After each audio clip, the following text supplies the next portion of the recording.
कार्यक्रम में हम आपको मिलवाएंगे एक ऐसी शख्सियत से जिनसे हम कराएंगे आपको रूबरू और जानेंगे उनके बारे में। तो हमारे साथ स्टूडियो में मौजूद हैं जयनारायण चौकसी जी, जो कि एलएनसीटी के फाउंडर हैं। सर, बहुत स्वागत है पहले कार्यक्रम में आपका। Thank you.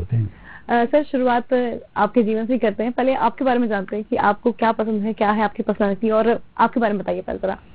देखिए, मैं बहुत छोटे गांव से आया हूँ। छत्तीसगढ़ में मेरा जन्म हुआ। पेंड्रा एक नाम है उस गांव का।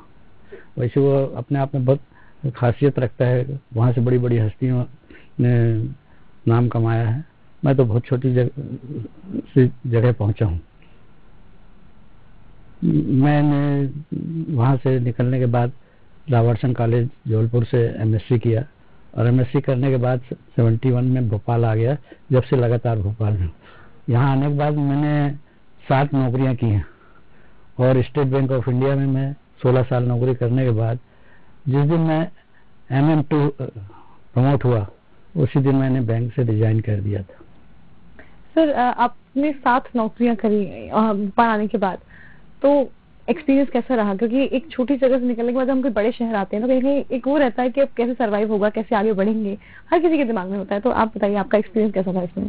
देखिए, जब हम लोग कॉलेज में पढ़ रहे थे ना, तो बच्चे हम लोग का रैगिंग होती थी, तो उस समय पूछते थे तुम क्या बनना चाहते हो? तो मैं केवल एक ही बात कहता था, मैं कुछ अलग करना चाहता हूँ। ये मेरी मतलब शुरू से धारणा है कि कुछ अलग करो, कुछ ऐसा करो जो दूसरों से हट के हो।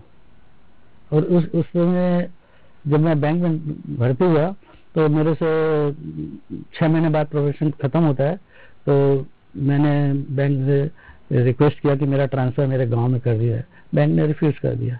तो मैं यहाँ मकान बनाने के चक्कर में, फिर मैंने कहा जब यहीं रहना है भोपाल में, तो फिर मैं मकान बनाने के चक्कर में धीरे धीरे करके बिल्डर बन गया। और बिल्डर बनने के बाद जब थोड़ा सा पैसा आ जाता है ना, आदमी तो पॉलिटिक्स की तरफ भागता है। तो मैं पॉलिटिक्स की तरफ भागने की कोशिश किया, पर वहाँ मुझे सफलता नहीं मिली। अचानक एक दिन, चूंकि मैं अर्जुन सिंह के बहुत करीब पहुंच चुका था, पटवा जी के भी करीब था, अर्जुन सिंह के करीब, तो उन्होंने पूछा कि तुम लोगों में से कोई इंजीनियरिंग कॉलेज खोलना चाहते हैं? मैंने कहा हाँ खोलेंगे। तो हम लोग 4-5 लोग थे जिनको हम नौ धनाढ़ बोल सकते हैं। तो हमने सबने प्रोजेक्ट वगैरह बनाया। मेरा प्रोजेक्ट सबसे पहले बन गया। उन्होंने बुला के बोला कि एक शर्त है कि स्टेट गवर्नमेंट की एनओसी चाहिए, और उस समय यहाँ स्टेट पटवा साहब की सरकार थी। मुझे एनओसी मिल गई और कॉलेज खुल गया। सर, एलएनसीटी का सफर कैसा रहा? मतलब एलएनसीटी आज के टाइम में काफी बड़ा कॉलेज है और हर कोई जानता है, तो कितनी फ्रेंचाइजी है इस कॉलेज की, कहाँ कहाँ पर ये है, और भोपाल से सफर शुरू कैसे हुआ? मैंने बताया ना, पूरे नॉर्थ इंडिया का फर्स्ट प्राइवेट इंजीनियरिंग कॉलेज है एलएनसीटी। उसके बाद करीब करीब 2000 इंजीनियरिंग कॉलेज खुल गए हैं, पर हम अपने स्थान पे अभी भी हैं, क्योंकि हमने कुछ चीजें बिल्कुल नहीं छोड़ी, चाहे कुछ भी हो जाए। जैसे कि हमने स्कूल में ड्रेस, कॉलेज में हमने ड्रेस रखी, बहुत विरोध हुआ। हमने बस सर्विस बिल्कुल रखी कि बच्चे को बस से ही आना पड़ेगा, अपनी गाड़ी से नहीं आ सकता। आज भी पिछले 27वां साल चल रहा है कॉलेज को खुले, पर ये स्थिति है। कॉलेज में टीचर्स, अनुशासन हमारी एक मेन पहचान है। कॉलेज अनुशासन हमारी मेन पहचान है। हम अनुशासन के कारण ही आगे हैं। हमने अपने कॉलेज में कभी नकल नहीं होने दी, और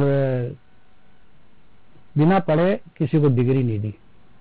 ऐसा नहीं हो सकता कि तुम बिना पढ़े डिग्री लेके चले जाओ, ऐसा हमने। एग्जाम देना इम्पोर्टेंट है, ये नहीं चलेगा किसी और को बिठा दिया। और एग्जामिनेशन में जब बैठने आता है ना बच्चा, अभी वो ड्रेस में नहीं है, जैसे ठंड के मौसम में ब्लेजर में नहीं है, तो उसको एग्जामिनेशन देने को नहीं मिलेगा, उठा के भगा दिया जाएगा। Discipline is most important I guess. तो ये कुछ अनुशासन में हम इतने वो थे कि जो भी नकल करके पकड़ा गया उसका यूएफएम बना ही बना, चाहे कोई भी हो। कई बार लोगों मंत्रियों के फोन आया कि भैया ये ऐसा ऐसा देख लो। मैं कहता हूँ पहले उसका यूएफएम बनाओ, फिर बाद में बात करेंगे। सर, ये तो कॉलेज की बात हो गई। इसके अलावा एलएनसीटी, इसके अलावा कहाँ कहाँ इसकी फ्रेंचाइजीज हैं? फिर कहीं और कॉलेज? 94 के बाद 96 में मैंने एमपीसीटी ग्वालियर खोला। फिर उसके बाद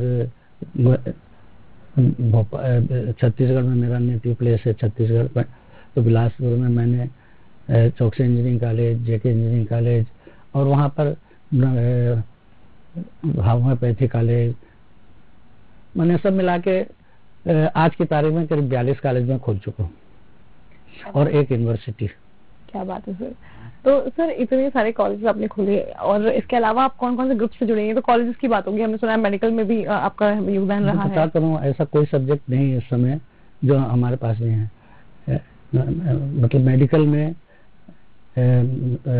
nursing college, paramedical college, homeopathy college, Ayurvedic college और MBBS। कई भी लोग पूछते थे इतने जैसे ऐसे कितने बढ़ा रहे हो, कैसे बढ़ा रहे हो, ऐसा कैसे? तो मैं आपको एक बात बताना चाहता हूँ सभी को कि जो कॉलेज का पैसा मैंने आज तक अपने परिवार के ऊपर एक पैसा खर्च नहीं किया। कॉलेज का पैसा केवल कॉलेज में लगता है, इसलिए 1 से 40 कैसे पहुंचे होंगे, समझे? तो फिर आप इतना प्रश्न कर दो, फिर आपका घर कैसे चलता है? तो मैंने कहा कि मैं कॉलोनाइजिंग की मैंने 10 साल 12 साल, तो उनसे जो मेरे प्लाट मैंने बेचे, और अभी मेरे पास करीब 50 प्लाट हैं। एक प्लाट बेचता हूँ, पहले मैंने 12 रुपए स्क्वायर फीट में बेचे थे, आज मैं 4000 रुपए स्क्वायर फीट में बेचता हूँ। एक प्लाट बेचता हूँ, पूरे साल मेरा पूरा परिवार ऐसे खाता है, ऐसे रहता है। तो इसे कॉलेज बढ़े। सर मतलब यहाँ मान सकते हैं हम कि अगर इंसान चाहे तो एक शून्य से शिखर तक का सफर आराम से तय कर सकता है, और आप एक उसके लिए चाहत होना चाहिए बस। हाँ, आप उसके लिए एक बहुत अच्छा उदाहरण भी हैं। तो सर यहाँ पे आगे मैं आपसे जानना चाहूंगी कि ये सब चीजें हो गई प्रदेश की और देश की, इसके अलावा बाहर भी हम सुना है कि विदेश में भी आपके जो है फ्रेंचाइजी हम लोगों ने 3 कंट्री से वो किया है, कोलैबोरेशन किया है। अभी कजाकिस्तान में हमारा पहला मेडिकल कॉलेज खुल गया है, LN मेडिकल कॉलेज, और अभी बाकी जगह भी प्रयास कर रहे हैं, दूसरा मेडिकल कॉलेज खोलने का भी प्रयास कर रहे हैं। अभी मेडिकल कॉलेज में थोड़ा सा प्रॉब्लम्स हैं, बहुत सारी प्रॉब्लम इस तरह की हैं कि जैसे गवर्नमेंट MCI से परमिशन वगैरह की जो प्रॉब्लम आती है, कुछ रूल्स रेगुलेशन ऐसे बने हैं। पिछले हम जो मेडिकल कॉलेज चला रहे हैं, पिछले 10 साल से जो हमारे यहाँ जो मरीज भर्ती होता है उसको खाना फ्री, दवाई फ्री, सब कुछ फ्री है। तो एक ने प्रश्न किया कि ऐसा कैसे, कहाँ से देते हो? तो मैंने कहा ये जो बच्चे हम लोग को फीस देते हैं ना, इन बच्चों से, क्योंकि मेडिकल कॉलेज में पढ़ने वाले बच्चों को पेशेंट चाहिए, पेशेंट के बिना वो पढ़ ही नहीं सकता, और हमको ढूंढ के पेशेंट लाते हैं, पूरे साल भर पेशेंट ढूंढते रहते हैं। यहाँ से इस समय 400 किलोमीटर के रेडियस में ऐसा कोई गांव या ऐसा कोई बड़ा शहर नहीं बचा है जहाँ से हमने लाकर उनका इलाज ना किया हो, फ्री इलाज। तो लोगों को लगता है कि केवल MCI की नाप्स पूरा करने के लिए करते हैं, नहीं, हम उनको इसलिए लाते हैं कि क्योंकि पैसा देके कोई अपने डॉक्टर पर प्रयोग नहीं करने देगा। यदि आप किसी हॉस्पिटल में जाएं और भर्ती हो जाएं और वहां आप पैसे देके भर्ती होंगे, तो कोई आपसे आके आपको नर्स देना चाहेगा तो आप नहीं छोड़ने देंगे। वो फ्री के जो पेशेंट होते हैं वही, उन्हीं पर आप बच्चों को पढ़ा सकते हैं। हम कोशिश कर रहे हैं। अभी कोरोना काल में तो हमने ऐसा भुगता है कि जिसकी आप कल्पना नहीं कर सकते। एक दिन ऐसा आया कि मेरे यहाँ 500 पेशेंट भर्ती थे, 450 JK हॉस्पिटल, 450 लोगों को ऑक्सीजन लगी थी और 50 लोगों को वेंटिलेटर लगा हुआ था। और रात के 2:30 बजे पूरा हमारा परिवार वहीं लगा हुआ था। रात के 2:30 बजे बेटे का फोन आता, पापा बहुत बड़ी हालत खराब है, रोने लगा। मैंने कहा क्या हो गया? बोले पापा ऑक्सीजन नहीं है, अपने पास 10 सिलेंडर बचे, एक सिलेंडर 8 मिनट चलता था कुल, समझे?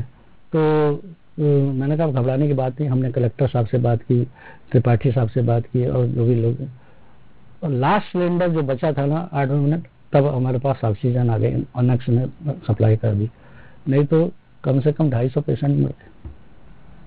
सर ये कोरोना काल की जो आपने जिक्र किया है, अभी अगर इसको हम देखें तो किस तरीके से देखें, क्या मतलब उस टाइम आपने क्या आधे से ज्यादा अभी जो डेथ हुई है ना, मेरे हिसाब से तो आधे से ज्यादा लोग डर के मर गए, केवल डर। बीमारी उतनी खतरनाक नहीं थी जितनी खतरनाक डर था। एक मैं छोटा सा उदाहरण बता दूं, मेरे एक मित्र का फोन आया कि मेरे पिताजी को ऐसा प्रॉब्लम हो रहा है। मैंने कहा अस्पताल ले जाओ। वहाँ अस्पताल आया, हमारे अस्पताल में। मैंने कहा इनका RT-PCR करा दो। उसकी रिपोर्ट आने में जब तक पॉजिटिव नहीं आती तब तक आप उनको भर्ती नहीं कर सकते। तब RT-PCR के 2-3 घंटे लगते हैं। तो मैंने कहा कि इनका इसी तरह CT स्कैन वगैरह करा लो, पता चल जाएगा कितना। वो बैठे बैठे वहां पर करीब आधे पौने 2 घंटे में सिटी स्कैन में नंबर आने वाला था, वहीं कोलैप्स हो गया। मैंने केवल डर से, कोई बीमारी नहीं थी, केवल डर से कि लोग कह रहे थे ऑक्सीजन बेड नहीं मिल रहा है, ऑक्सीजन नहीं मिल पाएगा, ये नहीं मिल पाएगा, और वो सही ऑक्सीजन की बहुत प्रॉब्लम थी, मगर आज नहीं। हॉस्पिटल की आप बता रहे हैं सर, हॉस्पिटल में आपने इतना कुछ देखा, आपने 500 लोगों को जो है ऑक्सीजन के लिए तरफ से देखा वहाँ पर, आप उसी टाइम पर अवेलेबल कराना वो चीज बहुत मेहनत लग का काम है। बहुत तभी हमने तुरंत सोचा कि हम ऑक्सीजन प्लांट अपना खुद डालेंगे, और हमने दो ऑक्सीजन प्लांट डाल लिए। मैं सोचता हूँ भोपाल, मध्य प्रदेश में भोपाल में पहला हमारा ऑक्सीजन प्लांट डल गया। सर यहाँ पे देखा जाए तो कोरोना काल जिस तरह सब एक्सपीरियंस बता रहे हैं, इसके अलावा और क्या क्या देखा कोरोना काल में आपने? कोरोना काल में मैंने बताया ना आपको, ज्यादातर लोग डर से मरे। बाकी एक से ऑक्सीजन की कमी से नहीं मरे, इलाज से नहीं मरे, मगर डर से मरे। मैंने अपने बहुत से दोस्त खोए हैं, बहुत से रिश्तेदार खोए हैं, वो क्यों डर से। मैंने किसी को याद मारा है तो वो किसी दूसरी बीमारी से, कोरोना से कोई मर नहीं सकता, इस बात की मैं गवाह हूँ। मेरे पूरा परिवार को कोरोना हुआ, किसी को कुछ नहीं हुआ। हमने बोला कुछ नहीं होगा, किसी को 2 दिन 3 दिन तक स्वाद नहीं आया, टेस्ट नहीं आया, चौथे दिन अपने आप आ गया, सब ठीक हो गया। सर यहाँ पे अगर देखा जाए तो आप पूरा सब देख रहे थे, आपका पूरा परिवार जो है पूरे हालात देख रहा था, और उस वक्त में अगर देखा जाए तो आपकी फैमिली को भी कोरोना हुआ, आपने ही सफर किया उस चीज से, तो उस वक्त आपकी फैमिली को अपने साथ क्या मोटिवेशन दिया कि वो डरे नहीं? बस हम सबको ये बोलते रहे। जब मैं 7 दिन तक मैं भी अस्पताल में भर्ती था, तो मैं एक पेशेंट के पास जाके बोलता था घबराना नहीं, कुछ नहीं होगा, और उस 7 दिन में एक डेथ नहीं हुई। समझे सर, मतलब मोटिवेशन देने वाला मोटिवेशन की बहुत जरूरत थी। जो क्या है, मीडिया ने, प्रचार ने जो ये कह दिया ना, बहुत खतरनाक बता के, डेथ रेशियो सामने आ रहा था, हर कोई देख के डर रहा था उस वक्त। तो अब आधे लोग तो डर से मर रहे थे। मैं तो ये कहता हूँ, अभी भी कहता हूँ, बार कहता हूँ कि जो डरा वो गया। उसमें एक हमारा बहुत अच्छा मित्र था, पत्रकार, आप जानते होंगे, सुधीर एकबोटे, वो भी क्यों डर से था, भैया मेरे को ये हो गया, मैं कहा कुछ नहीं होगा, घबरा नहीं, रोने लगा। अरे मैंने कहा घबरा क्यों रहा भाई, कुछ नहीं होगा, ऐसा प्रॉब्लम।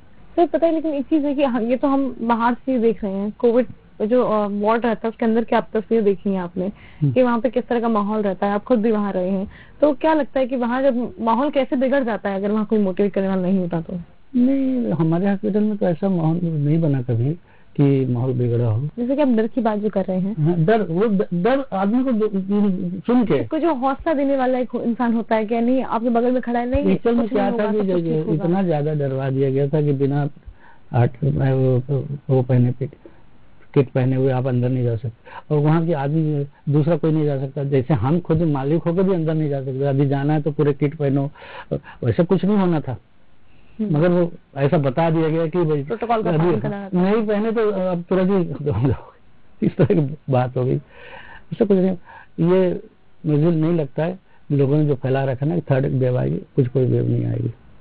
आई गेस अब माहौल शांत है पहले से, और ये वैक्सीनेशन वगैरह हो गया, उससे थोड़ा सा आदमी का मतलब बूस्टअप हो गया, आदमी मजबूत हो गया है कि नहीं कुछ नहीं होगा। वैसे भी ये तो भारत है, यहाँ पे तो इंसान वैसे इतना मजबूत होता है। हाँ, और यहाँ पे इतना डेथ रेशियो देखने की बात कहीं ना कहीं सर, हम इंडिया को देख के बाहर के देशों में भी कई बात कहीं ना कहीं फैल गई थी कि बहुत ज्यादा खतरनाक वायरस है, बहुत ज्यादा खतरनाक वायरस है। नहीं, वायरस इतना खतरनाक तो नहीं था जितना बना दिया। डर से ज्यादा पैंडेमिक जो था 99% डेथ डर से हुई। मैं कोरोना से नहीं, कोरोना मैंने हायर सेकेंडरी क्लास में पढ़ा था, जब मैं 63 में 10th क्लास में था, तब मैंने कोरोना वायरस के विषय में पढ़ा था। सर्दी जुकाम का वायरस है, कितना भी तेज कर दे, सर्दी जुकाम से कोई मरता है क्या? नहीं मर सकता, तकलीफ हो सकती है 3-4, थोड़ा और वायरस में इफेक्ट कर दिया हो गया, तेज चला गया, नाक में स्मेल नहीं आ रही है, इससे घबरा गया आदमी, डर गया बिल्कुल, अरे कुछ टेस्ट ही नहीं आ रहा है, स्मेल ही नहीं आ रहा है। मुझे भी 4 दिन बाद स्मेल आई पहली बार। सर ये तो कोरोना के चलिए हो गया, फर्स्ट वेव सेकेंड वेव दोनों आपने देखी अपने हिसाब से कि फर्स्ट वेव में क्या हुआ, सेकेंड वेव में क्या कुछ नहीं हुआ, और ऐसे में अब तब से अगर थर्ड वेव की बात करें तो तीनों को अगर आप कंपेयर करेंगे तो आप क्या कंक्लूजन देंगे इसमें कि फर्स्ट वेव के बाद सेकेंड वेव और अब थर्ड वेव के आने की आशंका, तो कई चुनौती वैसे तैयारियां बहुत हो गई, शासन ने बहुत अच्छी तैयारी कर दी, ऑक्सीजन प्लांट बहुत सारे लग गए। आधे लोग जो ऑक्सीजन की कमी से कोई मरा नहीं।